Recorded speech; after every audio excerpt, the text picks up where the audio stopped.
Je salue d'abord toute l'Assemblée. Je salue nos amis internautes. Ils ne sont pas tous en Belgique, mais ils sont tous des terriens sur cette planète, répartis dans une pluralité de pays différents. Et nous sommes heureux que vous puissiez entendre la parole de Dieu. Alors, d'abord, comme vous l'avez compris, nous avons une nouvelle sœur en Christ qui a été baptisée mercredi après-midi. Elle s'appelle Nina, là. Elle est la sœur de Simon. Et elle a voulu être baptisée parce que elle avait reçu un baptême, mais c'était confus pour elle. Et il était important que ça soit clair, qu'elle ait été baptisée pour être sauvée, pour la rémission des péchés et pour recevoir le don du Saint-Esprit, la présence de l'Esprit de Dieu en nous. Alors, je dirais que on a mis à peu près 2500 litres d'eau pour la baptiser. Cette eau est encore là. Mais dans une semaine, il faudra la faire partir. Sinon, il y a des odeurs qui vont se produire et nous ne voulons pas que ce soit le cas. Donc, si quelqu'un pensait devoir être baptisé, nous allons laisser l'eau encore une semaine. C'est une grande quantité d'eau. Il y avait des choses qui nous ont réjouis cette semaine et d'autres qui nous ont attristés. Ça nous réjouit quand nous entendons l'armée ukrainienne qui reprend possession de son pays.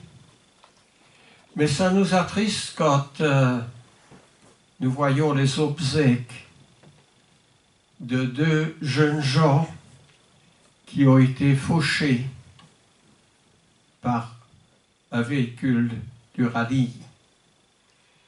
Alors,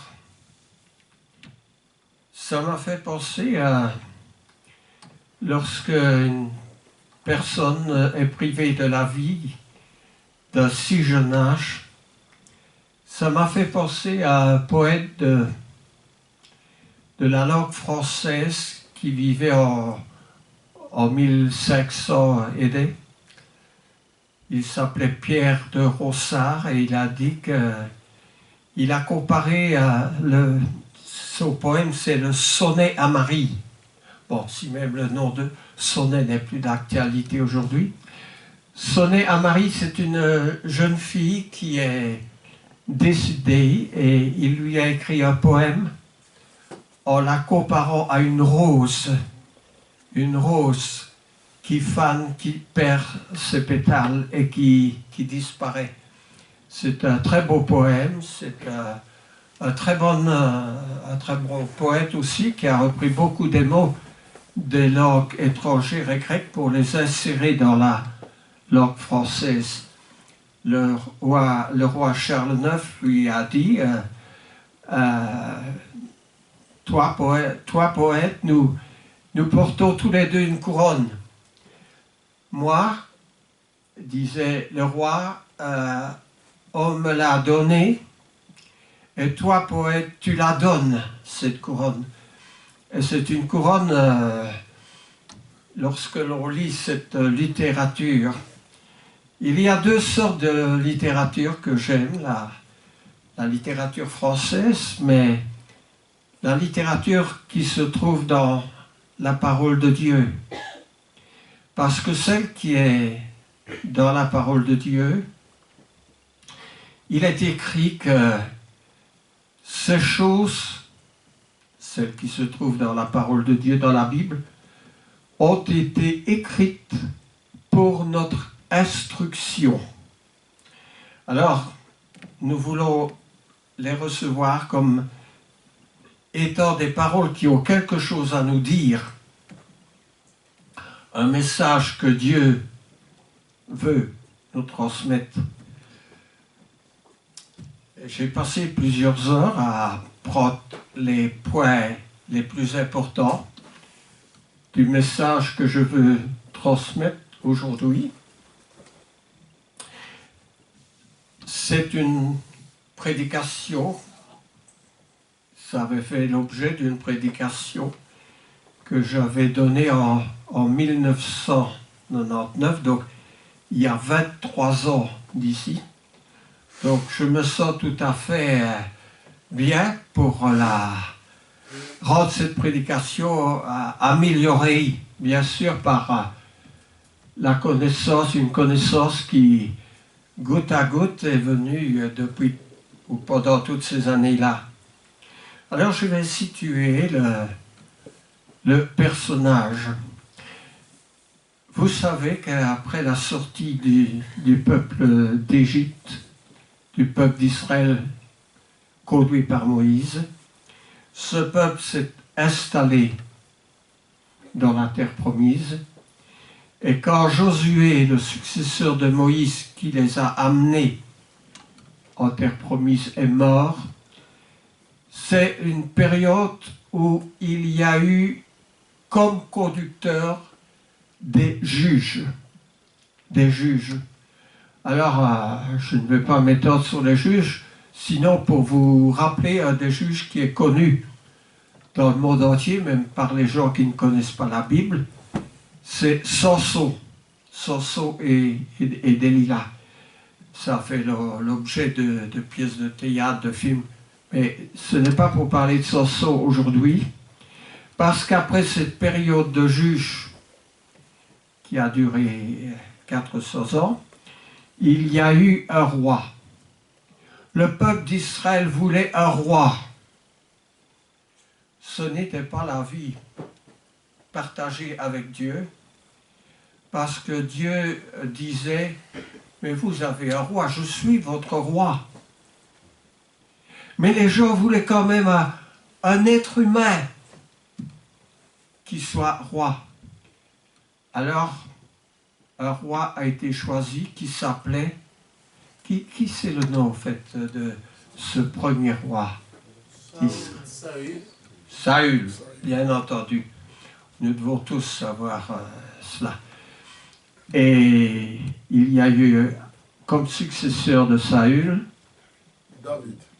David, qu'on connaît mieux, n'est-ce pas, David?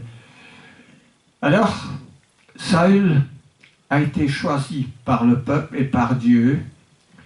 Il a été oint, O-I-N-T, oint du pouvoir et de l'approbation de Dieu. Saül a régné 40 ans.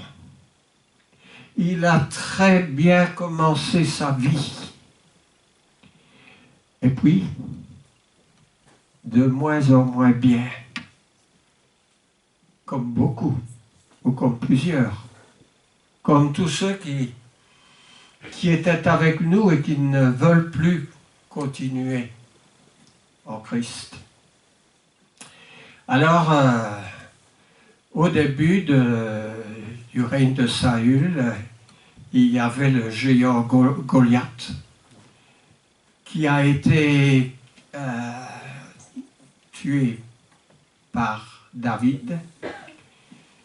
Et le roi avait promis que celui qui parviendrait à tuer ce géant épouserait sa fille, la fille du roi. Et c'est ce qui s'est passé. David a eu le privilège de recevoir pour épouse la fille du roi. Mais pour quelque raison, ce roi, Saül, a commencé à être jaloux de David, au point qu'il voulait tuer David. On imagine qu'il ne voulait pas un successeur avant sa mort, Et surtout, on comprend qu'il devait avoir une jalousie morbide. Vous savez, quand Caïn et Abel, Abel a offert des beaux sacrifices, Caïn était jaloux, et la jalousie, comme on le dit souvent, un péché entraîne à un autre péché. Alors, Saül a perdu beaucoup de temps dans sa vie à courir après David pour essayer d'attraper David, pour essayer de tuer David. Évidemment, ce n'était pas le plaisir de Dieu.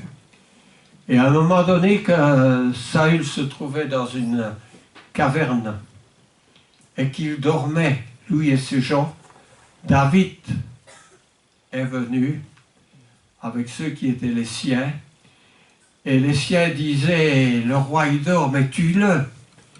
Et David refusait de tuer le roi, parce que ce roi était loin de l'Éternel, et il respectait le roi. Il n'a pas voulu le tuer, sauf qu'il a pris une cruche, coupé un peu de la robe du roi, et plus tard, quand le roi était sorti, David est venu en lui montrant, voilà les objets, c'est bien un pan de ta robe que je tiens ici, et si j'avais voulu te tuer, j'aurais pu. Mais il n'a pas fait. C'est pour vous situer un peu les événements. Mais lorsqu'on est roi, on est le chef d'une nation. Et souvent, une nation est en guerre contre une autre nation. Et c'est ce qui se passait parce que dans la Palestine, dans le pays d'Israël, où sont aujourd'hui les Palestiniens, se trouvaient ce qu'on appelle les Philistins. Les Philistins. Et bien qu'on ait nié l'existence des Philistins, l'archéologie, vers le 19e siècle, a retrouvé des vestiges et des documents et a prouvé que la nation des Philistins avait bien existé. D'ailleurs, tout ce que la Bible dit est vrai. Alors, les Philistins étaient en guerre la plupart du temps contre Israël. Et déjà, l'histoire de Samson est située au cœur d'un conflit avec les Philistins. Rappelons-nous que Delilah voulait lui extorquer un secret, fait couper les cheveux de Samson, et finalement Samson était devenu aveugle, et Samson se trouvait dans le temple des Philistins. Avec ses deux mains, il a écarté deux colonnes, et le temple est tombé sur les principaux Philistins. Mais voilà, les Philistins, c'est une nation guerrière, et ils ont continué. Et au temps de David, ces Philistins étaient en guerre contre le peuple d'Israël, conduit par Saül. Alors, je regarde un petit peu mes notes pour voir de ne rien oublier, parce que le cœur de mon message n'est pas encore apparu d'ici.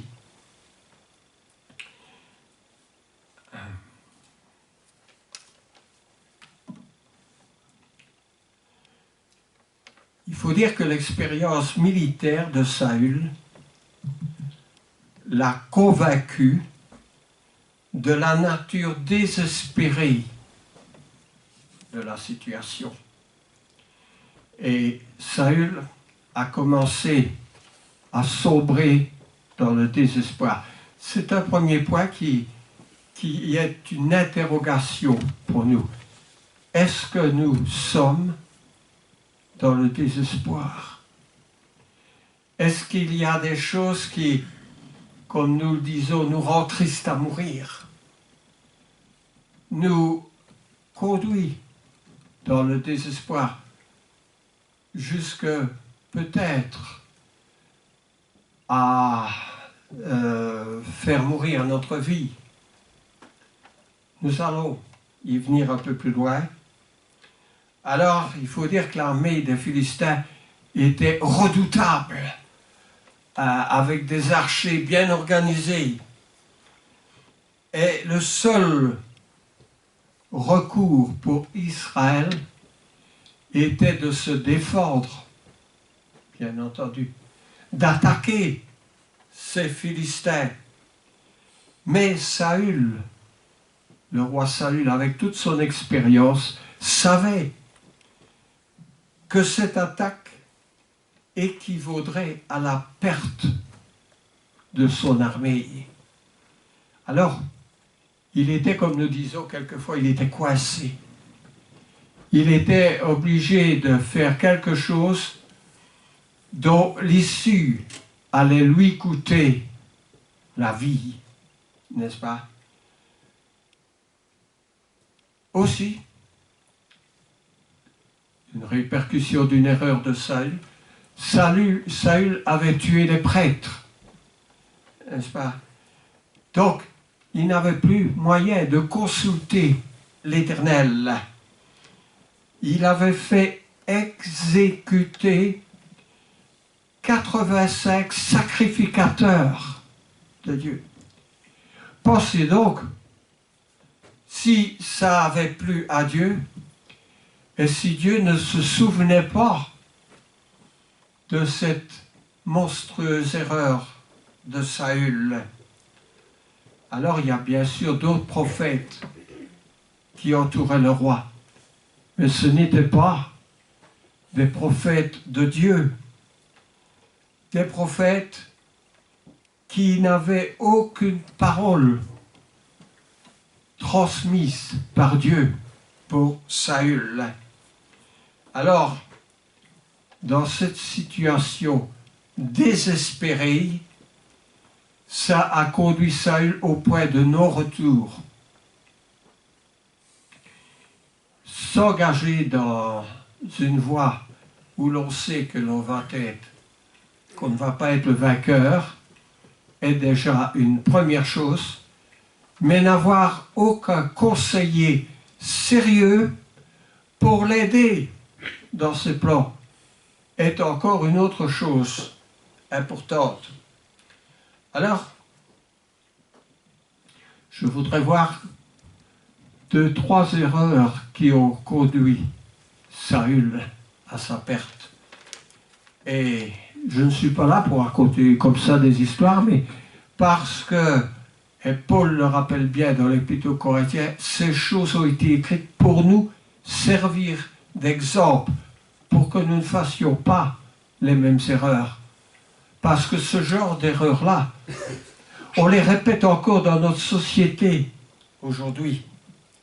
Alors, le premier point, c'est que Saül a eu une perte de relation avec le Seigneur. Et dites-moi si je me trompe aujourd'hui. Il y a des choses qui peuvent entraver, qui peuvent détruire la perte de la relation que nous avons avec le Seigneur. Alors, il est dit dans la Bible aussi que Dieu est un refuge pour juger son peuple, est un refuge pour son peuple. Dieu est un refuge pour nous. Quand nous sommes dans une mauvaise situation, on peut toujours se réfugier auprès de Dieu. Mais un abri pour les enfants d'Israël, Dieu peut être un abri pour nous. Et un abri, c'est un endroit où nous ne pouvons pas recevoir les flèches de l'ennemi. Quand j'étais jeune, souvent, c'était la guerre, on allait dans un abri. quand les bombes tombaient, pour ne pas être tués. Alors, l'esprit qui était venu avec puissance sur Saül l'avait quitté à cause de sa désobéissance.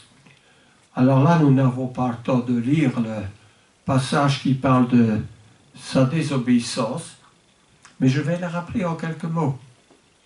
Quand le peuple d'Israël a quitté l'Égypte pour aller en terre promise, il y a deux nations qui n'ont pas permis que ce peuple d'Israël passe sur leur territoire. Et même plus que ça, ces deux nations ont entravé la marche du peuple d'Israël. Et ça, Dieu s'en souvient très bien quand quelqu'un a mis des embûches sur son chemin. Il y avait à ce qu'on appelle à Gilgal un peuple qui n'a pas été du tout convenable avec le peuple d'Israël. Et Dieu avait dit au roi Saül que ce peuple-là, Saül devait le détruire. Saül devait le détruire. Vous voyez, Dieu, on dit, il ne règle pas toujours ses comptes au mois d'août, mais dans certaines circonstances, il agit. Et alors le roi Saül, avec son armée, a marché contre ce peuple-là. Dieu lui avait dit de passer par interdit, c'est-à-dire de détruire complètement cette nation. Mais Saül n'a pas détruit l'entièreté de cette nation. C'est-à-dire, Saül a laissé la vie au roi et il a laissé la vie à tous les animaux les meilleurs. Parce que Dieu voulait que cette nation-là soit, hommes, femmes, enfants, animaux, soit complètement rayés de la carte. Et Saül n'a pas fait ça. Et ça a déplu à Dieu que Saül n'ait pas accompli toute sa volonté. La volonté de Dieu. Et alors, Dieu en a voulu à Saül. Et cette histoire se trouve comme le sujet de notre prédication dans le premier livre de Samuel, qui était un des derniers juges et un prophète aussi. Alors,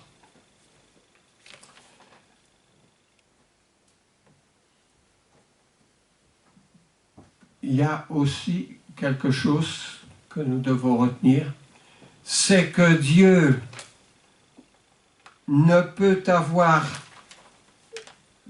d'importance dans la vie d'une personne qui ne veut pas de lui. Dieu ne peut pas avoir d'importance dans la vie de quelqu'un qui ne veut pas de lui. Et ça veut dire que dans ce cas-là, Dieu ne va pas être avec cette personne-là. Le deuxième point pour Saül, c'est la perte de direction. La perte de direction. Il ne savait pas très bien, il n'avait plus de conseiller, comment il devait faire, ce qu'il avait faire. Il n'avait plus moyen de consulter ce qu'on appelle les voyants de Dieu, les prêtres de Dieu, les prophètes de Dieu. Alors qu'est-ce qu'il a fait? Il a fait quelque chose qui est complètement interdit. Il est allé consulter une voyante, une femme. Nous savons tous ce que c'est. Prenons le dépliant quotidien que nous recevons dans nos boîtes aux lettres. Il y a presque une page pour ceux qui qui dit sa bonne aventure. Dire la bonne aventure, c'est quelque chose de tout à fait interdit. Alors là, je voudrais vous prendre au moins un verset dans le livre d'Ésaïe, au chapitre 8 et le verset 19. Alors, ça m'aiderait qu'un frère lise bien haut ce passage, parce qu'il y en a beaucoup d'autres, mais je prends un qui me semble très explicite. Ésaïe, chapitre 8, verset 19. Je veux bien, Jean-Marie. Bien fort. Si l'on vous dit, consultez ceux qui évoquent les morts et ceux qui prédisent l'avenir, qui poussent les sifflements et les soupirs, répondez, un peuple ne consulte-t-il pas son Dieu? S'adressera-t-il aux morts ou en faveur des vivants? Ou en faveur des vivants? Oui. L'interdiction, elle lit encore pour nous dans le Deutéronome au chapitre 18, les versets 9 à 14. 18, 9 à 14. Lorsque tu seras entré dans le pays que l'Éternel, ton Dieu, te donne, tu n'apprendras point à imiter les abominations de ces nations-là. Qu'on ne trouve chez toi personne qui fasse passer son fils ou sa fille par le feu. Personne qui exerce le métier de divin, d'astrologue, d'augure, de magicien, d'enchanteur. Personne qui consulte ceux qui évoquent les esprits en disant la bonne aventure. Personne qui interroge les morts. Car quiconque fait ces choses est en abomination à l'Éternel. Et c'est à cause de ces abominations que l'Éternel, ton Dieu, va chasser ces nations devant toi. Bien. C'était toutes des nations qui consultaient les voyants. Et aujourd'hui, c'est encore le cas. Quand notre préparateur de TV vient, il aime raconter qu'il est allé voir des voyants. Il y a des gens qui consacrent beaucoup d'argent pour ces voyants. Mais Dieu ne veut pas que nous consultions, que son peuple consulte les voyants. Et il y a d'autres passages, et cela est tout à fait clair. Mais nous allons voir l'erreur de Saül. Prenons 1 Samuel au chapitre 28.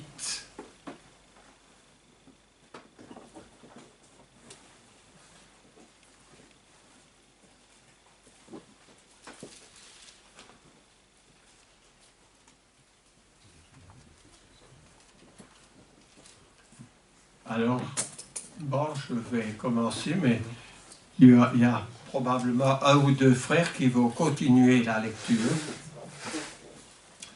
En ce temps-là, 1 Samuel 28, en ce temps-là, les Philistins rassemblèrent leurs troupes et formèrent une armée pour faire la guerre à Israël, ce qu'on vient de dire. Alors, je vais un peu plus loin au verset 3. Samuel était mort.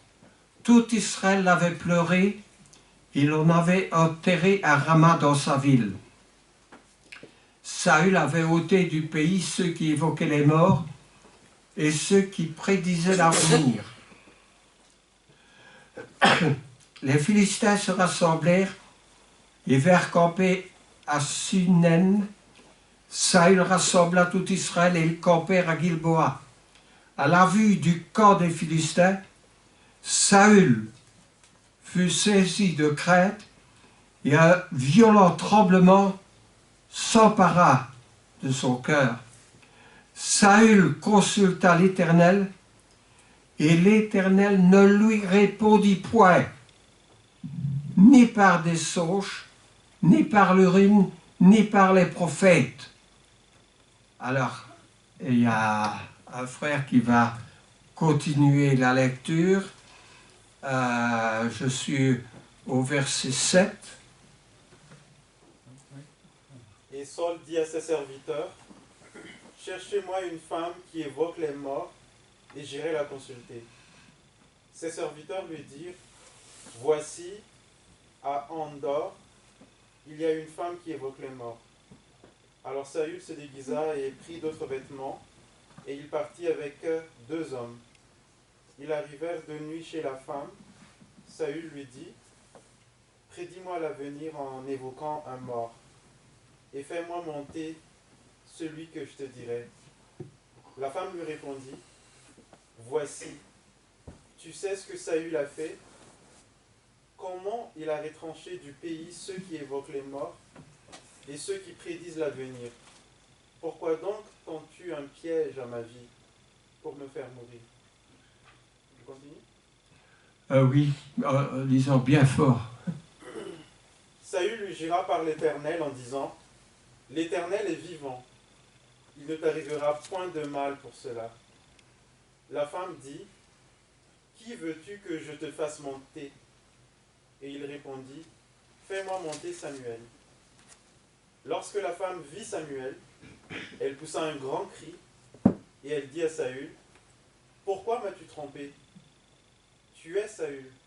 Tu es Saül? » Le roi lui dit, « Ne crains rien, mais que vois-tu? » La femme dit à Saül, « Je vois un Dieu qui monte de la terre. » Il lui dit, « Quelle figure a-t-il? » Et elle répondit, « C'est un vieillard qui monte et il est enveloppé d'un manteau. » Saül comprit que c'était Samuel, et il s'inclina le visage contre terre et se prosterna. Oui, est-ce qu'il y a un frère qui veut prendre la relève un peu, parce qu'il est bien que nous lisions cette histoire. Oui, je continue. Oui. Samuel dit à Saül, « Pourquoi m'as-tu troublé en me faisant monter? » Saül répondit, « Je suis dans une grande détresse. Les Philistins me font la guerre, et Dieu s'est retiré de moi. Il ne m'a répondu ni par les prophètes, ni par des songes. Et je t'ai appelé pour que tu me fasses connaître ce que je dois faire. » Samuel dit, « Pourquoi donc me consultes-tu, puisque l'Éternel s'est retiré de toi et qu'il est devenu ton ennemi? L'Éternel te traite comme je t'avais annoncé de sa part. L'Éternel a déchiré la royauté d'entre tes mains et l'a donnée à un autre, à David. Tu n'as point obéi à la voix de l'Éternel et tu n'as point fait sentir à Amalek l'ardeur de sa colère. Voilà pourquoi l'Éternel te traite aujourd'hui de cette manière. Et même l'Éternel livrera Israël avec toi entre les mains des Philistins. Demain, toi et tes fils, vous serez avec moi, et l'Éternel livrera les camps d'Israël entre les mains des Philistins. » Aussitôt Saül tomba à terre de toute sa hauteur, et les paroles de Samuel les remplirent d'effroi. Depuis, il manquait de force, car il n'avait pris aucune nourriture de tous les jours et de toute la nuit. Oui, je vous invite à lire la fin de l'histoire chez vous. Alors, Dieu s'est retiré de Saül. Et si je prends cette prédication aujourd'hui, c'est parce que nous devons savoir que Dieu peut se retirer de nous. Nous devons réaliser cela. Parce que Dieu s'est retiré de Saül, parce que Saül, qui a bien commencé, qui a fait punir dans son pays ceux qui allaient consulter les morts, finalement, il tombe dans ce piège. Et Dieu lui répond, puisque tu t'es retiré de moi, je me suis retiré de toi. Et Dieu lui reproche encore des choses de son passé en ce qui concerne Amalek, qui était le roi de ce peuple que Saül et son armée devaient détruire et dont ils ne l'ont pas fait entièrement. Ce qui nous montre que quand Dieu nous demande quelque chose, nous devons le faire entièrement. Pas une partie seulement. Parce que ne faire qu'une partie, c'est ne pas le faire du tout. Et je dis à ceux qui se sont fait baptiser et qui se sont retirés, leur baptême ne leur sert à rien. Parce que ce que Dieu veut, c'est qu'on accomplisse sa volonté, toute sa volonté. Alors cette histoire nous l'a fait bien comprendre. Et cette femme réalise que cet étranger qui est venu, en réalité c'est le roi. Elle est dans une grande frayeur, cette femme. Et puis Samuel qui est monté, voilà, il lui dit, demain, toi et tes fils, vous serez avec moi. Avec moi, ça veut dire où? Dans le séjour des morts. Elle lui annonçait en fait que dans la bataille, Saül allait être tué, lui et ses fils. Voudriez-vous consulter un voyant, une voyante qui vous dise que demain vous allez mourir? Alors vous préférez des faux prophètes, n'est-ce pas? Comme il y en avait au temps de Jérémie, qui annonçait que tout allait bien, qu'il devait continuer comme il faisait. C'était ce qu'on appelle des faux prophètes. Et le monde aujourd'hui est rempli de faux prophètes, de faux voyants, de faux mages. Et nous devons faire attention. Et c'est pour cela que cette histoire se trouve dans la Bible. Et c'est pour cela que l'apôtre Paul nous dit que ces choses ont été écrites pour notre instruction. Parce que s'il y avait des voyants, s'il y avait 100 voyants autrefois, il y en a 1000 aujourd'hui. Et toute cette histoire est très, très explicite. Et il y a un troisième point aussi dans cette histoire, une troisième conclusion, c'est que après cela, il y a une perte de direction pour ça. Une perte de direction parce qu'il n'y a plus personne qui peut lui donner un bon conseil. Alors, le péché peut nous pousser à chercher avec avidité ce qui auparavant nous avions détesté. Aujourd'hui, les gens sont pareils. Ils désirent être consultés, mais comme Saül, ils cherchent Dieu et son aide par des moyens déplacés, des moyens vains. Il y a la consultation des voyants, mais aussi il y a pour Saül la perte démesurée.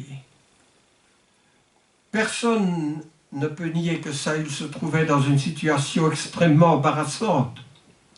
Il en vint à considérer, quoi donc? Le suicide comme préférable à la capture et à la torture. Il en vient à préférer le suicide. Est-ce une chose qui est dépassée aujourd'hui? On nous dit que parmi les adolescents, le suicide est la deuxième cause de mortalité aujourd'hui. Parmi les adolescents. Alors, Saül doit affronter cette armée ennemie dans cette plaine de Jezréel où se trouve Amagédo. Je note pas dans le détail, mais dans cette même vallée, il y avait déjà eu 2 grands combats. Il y avait Barak, c'était le roi Barak, c'est dans le livre des Juges, qui avait mis en déroute les chars des Cananéens. Et puis il y avait une deuxième bataille au temps de Gédéon, n'est-ce pas, qui avait mis sa foi en Dieu. Et ces deux batailles qui avaient eu lieu, les gens qui étaient du côté de Dieu étaient beaucoup moins nombreux que les ennemis. Mais ces deux personnages, Barak et Gédéon, avaient placé leur foi en Dieu, leur confiance en Dieu. Et ils étaient sortis vainqueurs de la bataille. Mais Saül n'est pas dans un état de vainqueur. Pourquoi? Parce qu'il n'a pas Dieu avec lui. Parce qu'il n'a pas accompli la volonté de Dieu. Et qu'il en a fait à sa tête. Alors, dans son désespoir, le suicide, pensait-il, est là la solution pour lui. Le suicide n'est jamais la solution à nos problèmes. Dieu est la solution à nos problèmes. Effectivement, la grande bataille s'est engagée et Saül a été touché par une flèche et finalement l'ennemi a été vainqueur. Et voyant que ça tournait mal pour lui, Saül a pris sa lance et il s'est suicidé. Puis il a demandé à un de ses soldats de l'achever. Triste défaite, n'est-ce pas? Ce qui aurait pu être une victoire pour lui ne l'a pas été du tout. Eh bien, nous allons arrêter là parce qu'il y a vraiment une morale dans cette histoire avec des choses, avec des causes qui restent les mêmes tout au long de l'histoire de l'humanité. Alors sachons mettre notre confiance en Dieu, sachons vivre pour Dieu, accomplir la volonté de Dieu.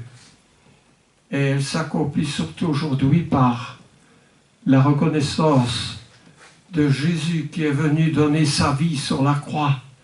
Parce que pour nous, chrétiens, ça c'est la solution aujourd'hui. Alors prenons confiance parce que des problèmes, il y en a. Des difficultés, elles sont là. L'après-difficulté, il y aura d'autres difficultés, pire encore peut-être, parce que la vie n'est pas un long fleuve tranquille. Alors armons-nous de patience, comme dit Pierre, et fortifions-nous, comme dans une maladie. Il faut se fortifier. Et on ne se fortifie pas du jour au lendemain. Dieu n'agit pas comme ça du jour au lendemain. En début d'année, j'étais très faible, je ne pouvais pas monter sur l'estrade, je ne pouvais pas parler. Mais tout au long de l'année, je me suis fortifié. Et Dieu est avec nous. Dieu qui donne la vie, qui s'appelle le bon Dieu. Alors, je vous exhorte, tant que nous puissions comprendre, à mettre de notre côté tout ce qui va nous faire devenir des êtres victorieux. C'est à cela que Dieu nous destine. Dieu est un Dieu de victoire. Suivons-le, soyons avec lui et qu'il soit en nous. Amen. Amen.